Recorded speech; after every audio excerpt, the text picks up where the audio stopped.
La inflación roza el 10% en España. ¿Y ahora qué? Veámoslo.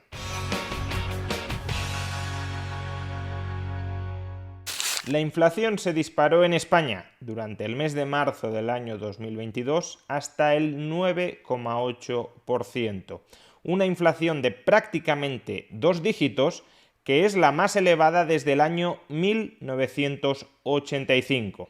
No solo eso, la inflación mensual llegó a ser del 3%, es decir, que el promedio de todos los precios de los bienes de consumo en la economía española en marzo se incrementaron un 3% con respecto al mes de febrero de este mismo año. Si esa tasa de inflación mensual, que es la más elevada desde el año 1977, se mantuviese a lo largo del resto del año, lo cual no es probable que suceda, pero si se mantuviese a lo largo del resto del año, la tasa de inflación interanual llegaría a ser al cabo de 12 meses del 45%.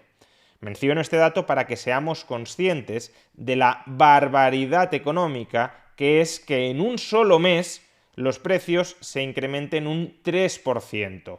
Recordemos, a su vez, que el objetivo del Banco Central Europeo de inflación a medio plazo es del 2% en el conjunto del año. Estamos diciendo que en un mes, por tanto, se ha más que batido el objetivo de inflación del Banco Central Europeo para todo un año. Este muy considerable incremento de la inflación sí tiene una relación bastante directa con la invasión de Ucrania por parte de Rusia. Sin embargo, no hay que confundir esto con que la inflación o la mayor parte de la inflación sea responsabilidad de la guerra en Ucrania.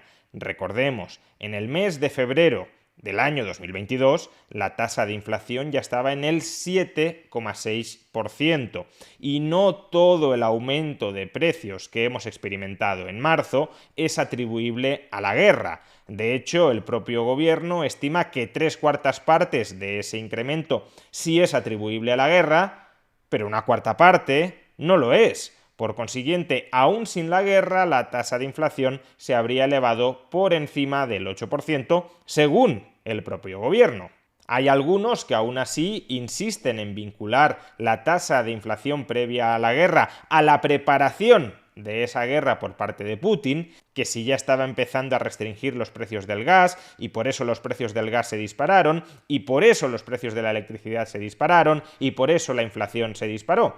Esta explicación, que puede tener algún fundamento, que puede tener alguna base, es sin embargo una explicación incompleta. En Estados Unidos la tasa de inflación en febrero estaba en el 7,9% y Estados Unidos no consume gas de Rusia. Por tanto, tampoco la guerra, tampoco la invasión de Ucrania permite explicar la totalidad ni un porcentaje significativo de la inflación previa a la guerra. De hecho, la inflación subyacente en el mes de marzo, recordemos que la inflación subyacente es aquella que excluye los precios de la energía y los precios de los alimentos no elaborados, la inflación subyacente en el mes de marzo se incrementa desde el 3 al 3,4%. Es, desde luego, un incremento mucho menor que el que ha experimentado la tasa de inflación general, pero sigue siendo un incremento que no puede vincularse con la guerra, porque aun cuando los altos precios de la energía y los altos precios de los alimentos elaborados con el tiempo se terminen filtrando hacia el resto de la economía, en el corto plazo es improbable que se hayan filtrado de manera significativa. Por tanto, esta elevación de la inflación subyacente responde a circunstancias previas a la guerra. Y estamos hablando de una tasa de inflación subyacente del 3,4%. La inflación nuclear de la economía, aún olvidándonos de la energía, es del 3,4%, casi el doble del objetivo a medio plazo del Banco Central Europeo. Sentado todo esto y con estas altas tasas de inflación, ¿qué? Bueno, lo más previsible que suceda en el corto o medio plazo es que empecemos a ver exigencias a través de la negociación colectiva de revalorizaciones salariales. Es comprensible que si los trabajadores están perdiendo de media un 10% de su poder adquisitivo a falta de la revalorización salarial, esos trabajadores traten de recuperar parte del poder adquisitivo que han perdido a lo largo de los últimos 12 meses. Recordemos que una inflación del 10% sin que suban los salarios equivale hasta cierto punto a que bajen los salarios alrededor de un 10% sin que suban los precios. Por consiguiente, está claro que va a haber una presión, una fuerte presión entre los trabajadores para reclamarles alzas salariales a las empresas. Y esas empresas, si terminan cediendo en forma de alzas salariales, tratarán de repercutir ese incrementado coste salarial a mayores precios de venta, con lo cual empezaríamos a cebar una espiral precios-salarios que se independizaría de la elevación de los precios de la energía. Y en ese caso, la única forma de cortar la espiral inflacionista que termina devorando los fundamentos monetarios y financieros de una sociedad, la única forma de frenar esa espiral inflacionista es con políticas fiscales y con políticas monetarias de carácter restrictivo. Es decir, que estas altas tasas de inflación, no solo con respecto a la tasa de inflación general, sino también con respecto a la tasa de inflación subyacente, apuntan, por un lado, a subidas de tipos de interés por parte del Banco Central Europeo.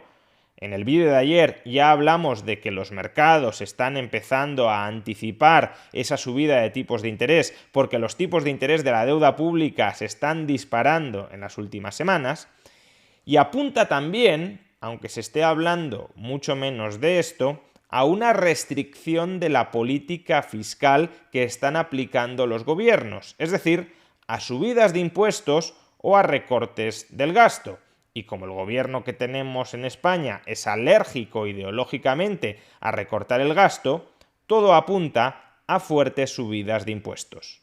En resumen, más allá del espectacular dato de inflación del mes de marzo, que podría llegar a tener una entidad transitoria, si terminara pronto la guerra, algunas de las alzas de precios intensas que hemos observado podrían retroceder, pero más allá de esa subida espectacular de la inflación en el mes de marzo, lo preocupante es que seguimos observando de manera estructural, de manera nuclear, elevaciones en los precios dentro del conjunto de la economía. Si quitamos el ruido de la guerra, los precios siguen subiendo y mucho. Y la única forma que conocemos de frenar una inflación que se ha descontrolado por el exceso de gasto agregado dentro de la economía, promovido por políticas monetarias y fiscales de estímulo, es retirar esas políticas monetarias y fiscales de estímulo, contraer, de hecho, la política fiscal y la política monetaria, y toda restricción de la política monetaria y de la política fiscal a corto plazo implica dolor. Implica frenazos en la actividad e implica menor creación de empleo, cuando no destrucción de empleo. Los excesos estimulantes de ayer los pagamos con la inflación de hoy y con la crisis de mañana.